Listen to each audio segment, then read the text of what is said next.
Magkaiba talaga yung religious sa spiritual na tao eh. Mas malalim yung ano to, Mas gusto ko spiritual. yung spiritual ka na lang kaysa religious ka. Nagsisimba ka ba ngayon? Hindi, parang para sa akin, buino ko na lang yung personal relationship. Ako, totoo. Ano yun. Hindi na rin Mas ako nagsisimba. mas matibay yun, tol. Parang sa Hindi ako isip ko yung nagsisimba. Diyos ko, nakakausap ko yun anywhere eh. Ako, rekta ba? Hindi ko kailangan Rekta. pumunta sa tinatawag na bahay. Maganda Ikaw mas rin yun, nagsisimba pero- ka pa nga sa amin eh. Dati. Ngayon hindi na rin ba?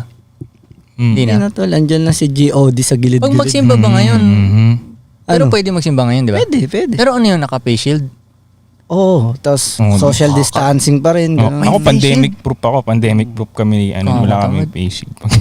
Tamad, may face shield. Ganun. Online na ngayon. Online simba na. Oo, meron pwede na. naman eh. Hindi na ako nagsisimba Nagla-live na yung mga simbahan ngayon, man. Rekta ako kay G.O.D. talaga, ganun ko siya tignan ba? Mas malalim na connection yun. Church. Oo, parang ganun. Tsaka kasi minsan, pagpunta kang simbahan, di mo naintindihan yung sinasabi ng pare eh. Lalo nung unang panahon sa Baklaran pa. Ngayon, may maganda na yung speaker sa Baklaran eh. Oo, ang echo. Nung unang panahon, yung medyo likod ka pa. Oo, man. Marinig mo lang doon.